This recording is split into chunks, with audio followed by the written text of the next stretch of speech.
बिस्मिल्लाहिर्रहमानिर्रहीम। नाज़रीन अस्सलाम वालेकुम। इमरान वसीम हाज़िर खिदमत है। नाज़रीन सुप्रीम कोर्ट ऑफ पाकिस्तान में जस्टिस काजी फ़ाइज़ ईसा केस की समाअत हुई और आज का दिन अटॉर्नी जनरल फॉर पाकिस्तान के लिए इंतहाई बुरा था, इंतहाई सख्त था। अदालत की जानिब से खासी बरमी का इजहार, खासी ज़्यादा बरमी का इजहार जो है वो attorney general for Pakistan Anwar Mansoor Khan पर किया गया और कहा गया कि आप तैयारी करके नहीं आए और अदालत आपसे जो सवालात पूछ रही है आप उन सवालात का जवाब नहीं दे रहे। बल्कि अदालत ने जो गुज़िश्ता रोज़ की जो कार्रवाई थी, जिस पर जो मखसूस हिस्सा था अदालत ने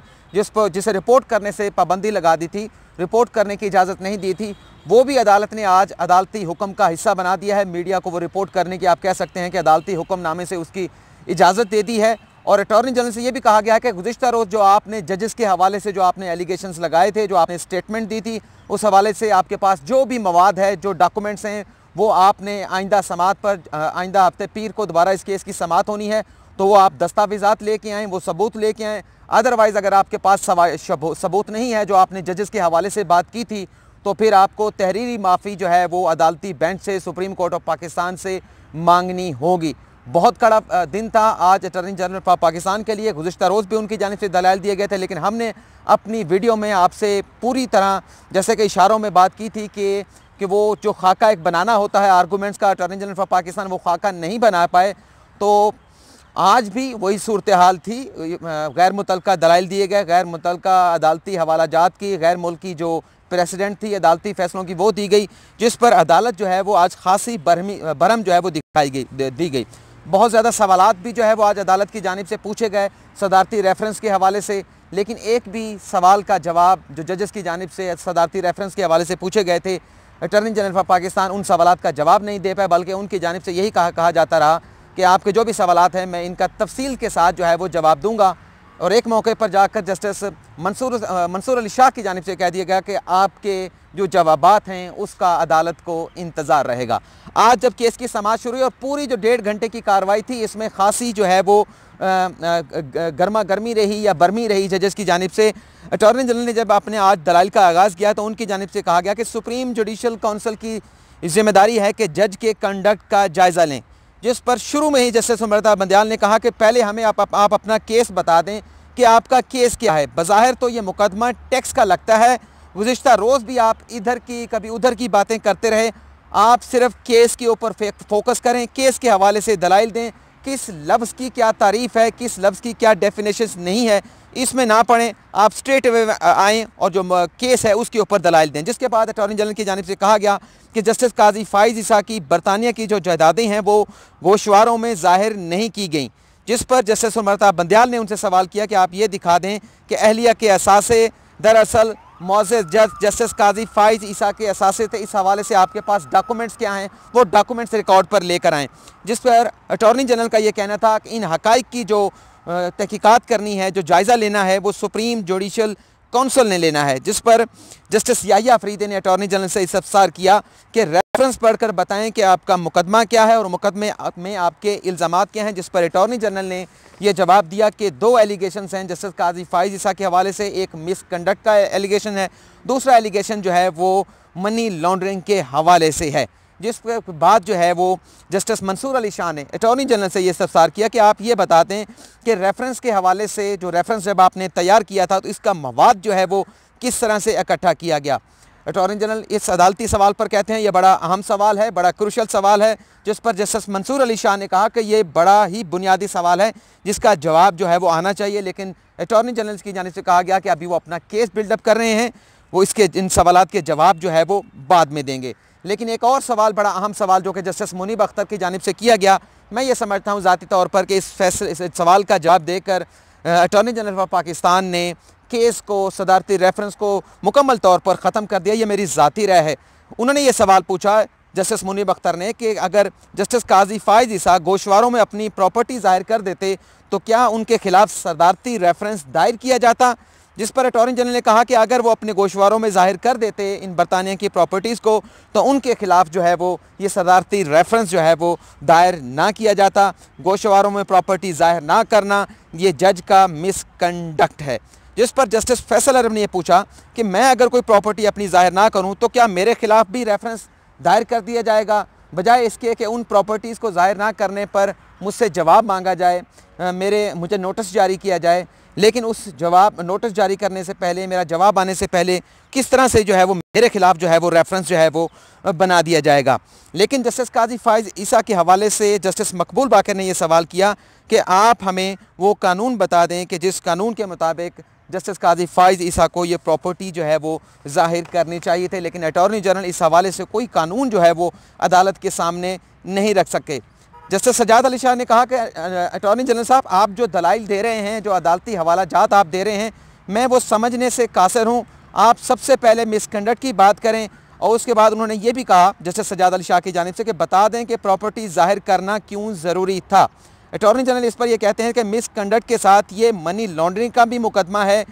सुप्रीम जुडिशल काउंसिल पर जज का शोकॉज नोटिस जारी कर दे। सुप्रीम जुडिशल काउंसिल जब जज को शोकॉज नोटिस जारी कर दे तो फिर अदालत उज़्मा को इस मामले में मुदाखलत जो है वो नहीं करनी चाहिए। जिस पर जस्टिस मंसूर अली शाह ने उनसे सवाल किया, जो अदालती हवाला जात अटॉर्नी जनरल ये पढ़ रहे थे, कनाडा के एक अदालत के फ़ैसला उन्होंने पढ़कर सुनाया, भारत की एक अदालत का फ़ैसला पढ़कर सुनाया, जिस पर जस्टिस मंसूर अली शाह ने कहा कि आप अदालती हवाला जात पढ़ रहे हैं, जब तक हक़ाइक़ सार हमारे सामने नहीं होंगे कि आपका मुकदमा क्या है, आपका केस क्या है, तो इन अदालती हवाला जात को पेश करने का मकसद क्या हो, इसकी पजीराई जो है वो आपको नहीं मिलेगी। तो सबसे पहले आप अपना केस पेश करें। तो केस पेश नहीं कर रहे थे, जिस पर फिर अटॉर्नी जनरल ने कहा कि जज के हवाले से हक़ाइक़ भी बयान करूँगा। सबसे पहले अदलिया और जजेस के हवाले से जो इक़दार हैं वो मैं अदालत के सामने पढ़ना चाहता हूँ, ताकि जजेस और अदलिया के हवाले से जो हमारे मुल्क में या दीगर इंटरनेशनल ममालिक में इक़्तिदार हैं वो अदालत के सामने मैं पढ़ना जो है वो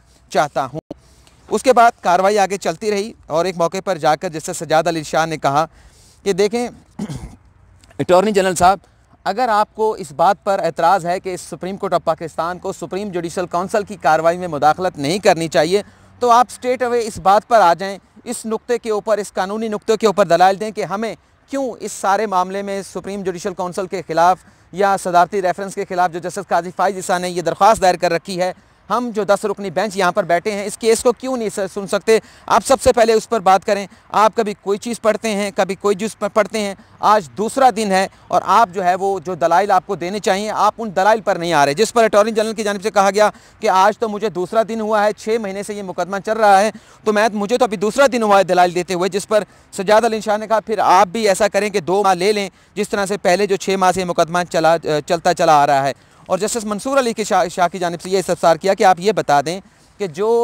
रिलीफ़ जो है वो सुप्रीम कोर्ट दे सकती है, क्या वो रिलीफ़ जो है वो सुप्रीम जुडिशल काउंसिल दरख्वास्त गुजार को दे सकती है। इस हवाले से जो है वो अटॉर्नी जनरल ऑफ पाकिस्तान का जो जवाब था, उन्होंने कहा कि इस पर भी जो है वो मैं आइंदा समात पर जब दोबारा आऊँगा तो मैं इस पर अपने दलाइल जो है वो अदालत के इस सामने रखूँगा। जस्टिस मकबूल बाकर ये कहते हैं कि अटॉर्नी जनरल साहब, आप ये बताएँ कि जो आप अदालती हवाला जात दे रहे हैं, बार बार इन्हें पढ़ रहे हैं, हम इस पर कह भी रहे हैं कि इसका कोई फ़ायदा नहीं है। आप ये बता दें कि इन अदालती हवाला जात का जो पाकिस्तानी भी आप दे रहे हैं, कनाडा का भी दे रहे हैं, भारत का भी ये दे रहे हैं, इसका इतलाक़ हम कहाँ पर करें। खला में तो इन अदालती प्रेसिडेंट का इतलाक़ नहीं होगा। तो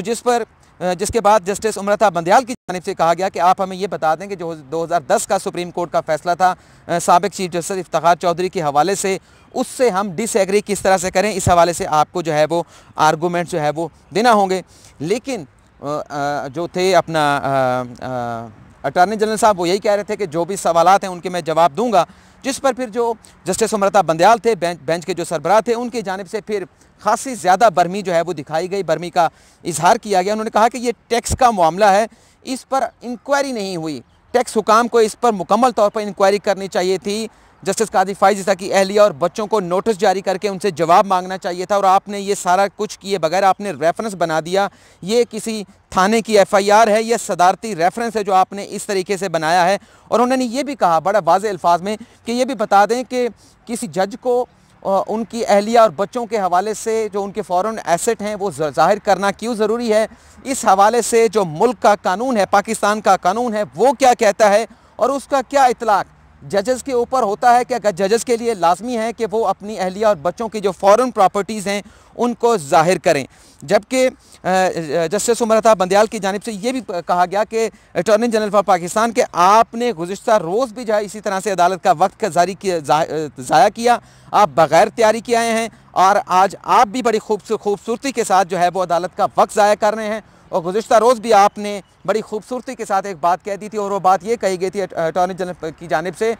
कि जब जजेस के ऊपर जस्टिस काजी फ़ाइज़ ईसा के वकील ने एतराज़ किया था और जस्टिस इजाज़ुल एहसन और जस्टिस सरदार तारिक बेंच से अलहदा हो गए थे, तो इस पर अटॉर्नी जनरल का गुज़िश्ता रोज़ ये कहना था कि दरअसल जस्टिस काजी फ़ाइज़ ईसा ये चाहते थे कि उनकी मर्ज़ी का बेंच बने, मर्ज़ी के जज जो है वो बेंच में बैठे हों, लेकिन हम इस पर कोई एतराज़ नहीं करेंगे। और ये भी कहा अटॉर्नी जनरल की जानिब से कि ये पटिशन कहाँ तैयार हुई, किसने तैयार कराई,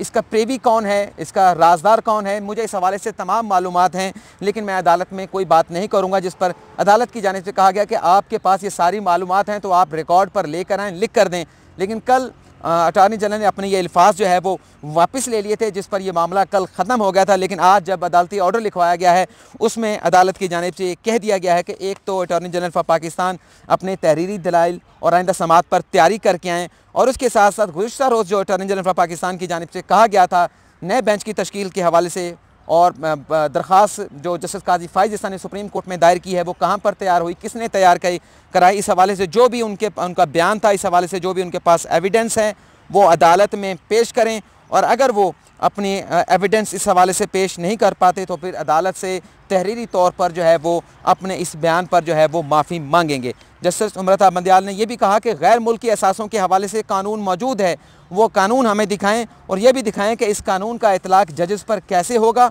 बल्कि जस्टिस उमर बंदयाल की जानिब से ये भी कहा गया कि आप बग़ैर तैयारी के आए हैं और हम 6 माह से इस मुकदमे को देख रहे हैं, सुन रहे हैं और हम अपनी मुकम्मल तैयारी कर बैठे हैं। हमने कानून पढ़ा हुआ है। एसेट रिकवरी यूनिट जिसने ये रेफरेंस बनाया उसको अटॉर्नी जनरल को ये बताना चाहिए था कि गैर मुल्की असासे ज़ाहिर करने के हवाले से मुल्की जो कानून है वो क्या हैं, चाहे वो इलेक्शन लॉज के हवाले से हैं, चाहे वो इलेक्शन एक्ट का कानून है, चाहे वह नैब का कानून है, और उसका इतलाक़ कहाँ कहाँ पर होता है। ये एसेट रिकवरी यूनिट के जो चेयरमैन हैं शहजाद अकबर वो भी कमरा अदालत में मौजूद थे, वज़ीर कानून फ़ारूक नसीम भी मौजूद थे, उन्हें ये तमाम चीज़ें जो है वो अटॉर्नी जनरल को बतानी चाहिए थी। तो आज की अदालती कार्रवाई इंतहाई सख्त रही, लेकिन बहरहाल अब यह केस जो है आइंदा हफ्ते पीर तक मुलतवी कर दिया गया है और आज का दिन अटॉर्नी जनरल ऑफ पाकिस्तान के लिए ज़रा भी अच्छा नहीं था।